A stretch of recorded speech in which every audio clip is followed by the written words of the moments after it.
Cagayan de Oro City. Burito na ko ta coastal road sa Iligan City. Pinapulit sa Tagiya, Baka Balite.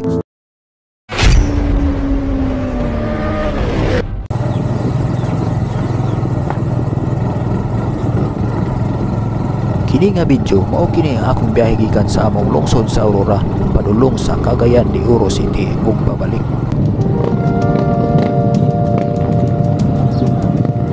Naa ko sa highway karon ug nakita nako ning nindot nga motor nga KTM pero ang mga sakay way mga helmet kay mao nay uso diri sa probinsya. Nibiyahe ko Cagayan aron bisitahon nako ang akong igsoon. Niapit usa ako sa sentro sa among lungsod kay nipalit ako og pan nga moy balunon ako sa akong biyahe. Basta na ako sa biyahe, paan na gyud kasagaran nga akong kanon kay naglikay ko nga magdaot nga akong tiyan panahon sa akong biyahe. Kini nga lugar sakop na kini sa lungsod sa Kapatagan, Lanao del Norte.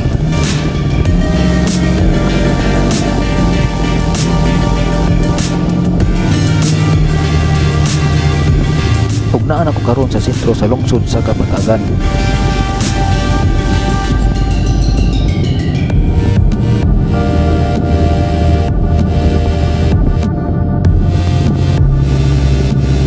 Lungsod sa Tubod, Lanao del Norte. Ang Tubod usa ka progresibo nga lungsod ug pabor ni siya mahimong syudad sa umabot nga mga adlaw.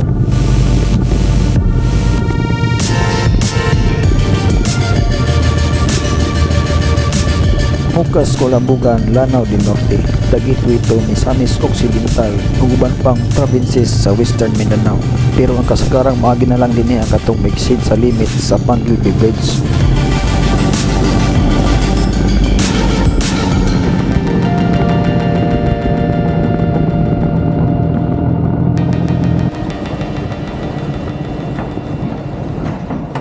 Tabok na ko sa Agus River ang suba nga sumpay sa Maria Cristina Falls.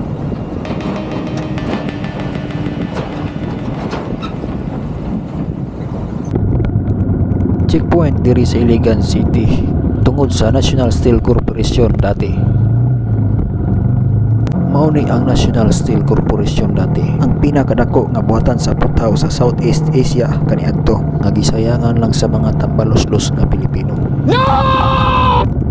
Ug paliko na ko karon sa Circumferential Road, Iligan City.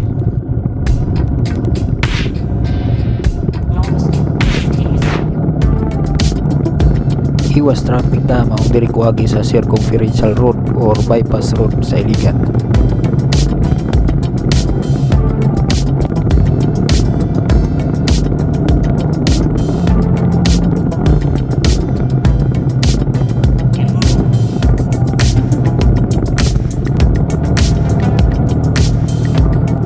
Sa bypass road ni Joey na pudkos sa main highway ug nilabay na ko sa checkpoint nga mo'y border sa duha ka probinsya, ang probinsya sa Lanao del Norte ug Misamis Oriental. Mao ni isa sa paborito nako nga stopover ang Initaw Libertad Protected Area kay landong ug bugnaw ang lugar tungod sa pag-anga kakahuyan ug naapoy restaurant taliwala sa maong kakahuyan.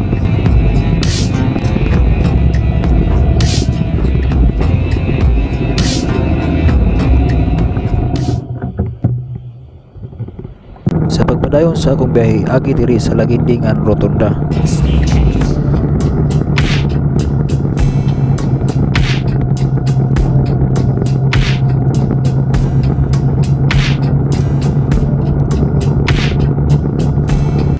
Kini nga lugar mulag sakop pa ni sa Lagindingan ug napahulay na pud ko kadali kay sayo pa pud kumabot sa Cagayan de Oro.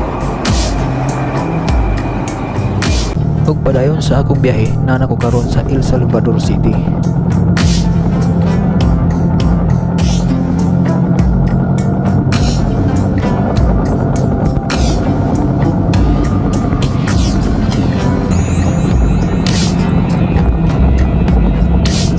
Lugar sa Upol, Cagayan de Oro City ug makita na ang dagat ining labita samtang nagbiyahe sa kalsada. Iwas traffic yapon ko sa syudad sa Cagayan de Oro City mao diri kuagi sa Coastal Road.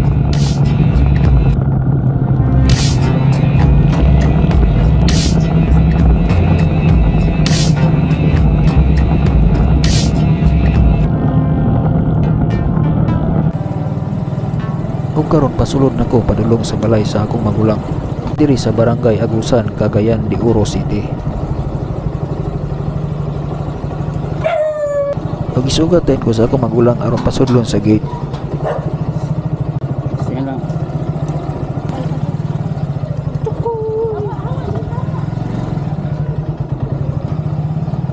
Pasado alas 2 ko naabot diri sa Cagayan.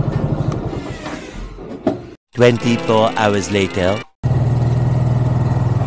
Human sa akong tuyo ug pagdalikyat nga pagbisita, pabalik na pud ko sa among lungsod sa Aurora.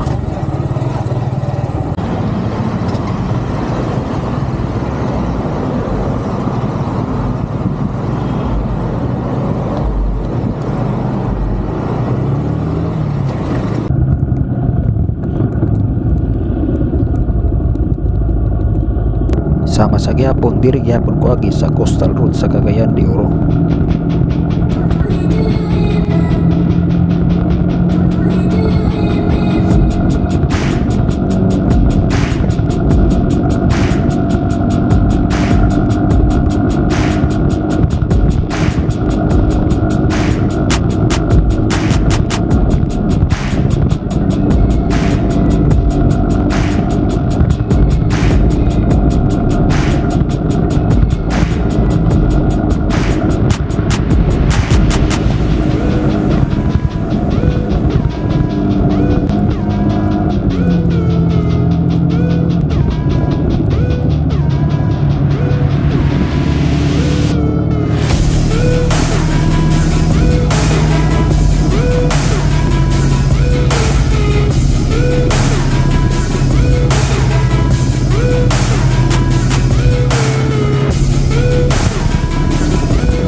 Diring dapita dagang krak ang kalsada maong untol kayo ang motor ug akong sigig bantay ang akong top box basin ug mahabilin niya.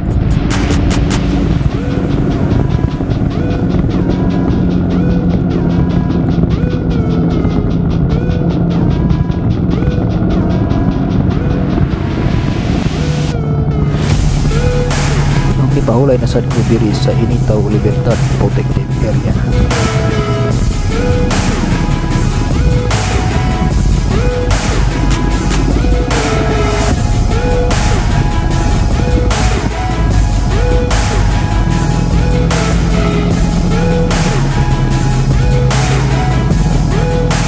Diri na ko agi sa Circumferential Road or Bypass Road diri sa Iligan City.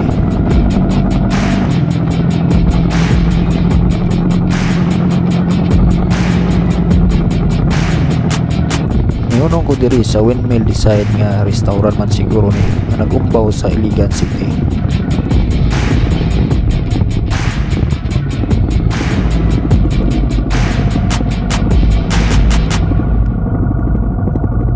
Patabok na pud ko sa tulay sa Agus River.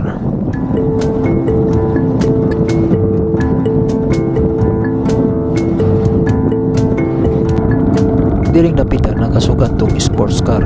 Basin ang kontraktor ni sa DPWH ang tagiya.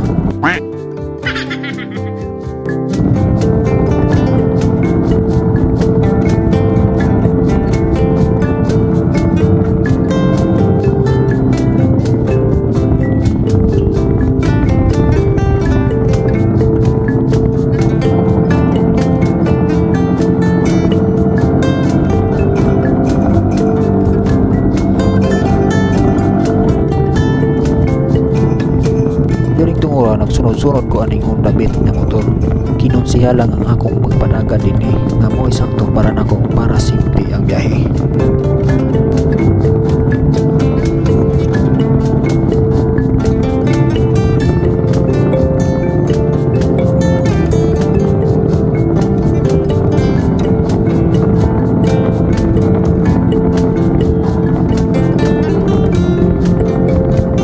Tungod aning duha ka dagkong mga balite, wala jud masumpay ning roadway dining dapita nga sa atong pagtuo nga Pinoyanan daw ni sa dili ingon nato ug siguro bugat ang bugti ug putlon ning duha ka baliti.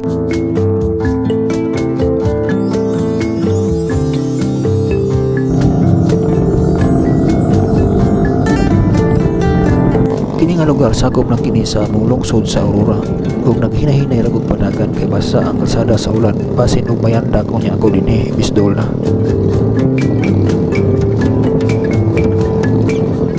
Samtang nagtanaw-tanaw ko sa view sa ubos, nagsigip og sirbato si Uncle kay nakabantay di siya sa akong kamera ug nag-peace sign pa. Ug naabot nako sa sentro sa among lungsod ug nipalit ako og balan para pasalubong.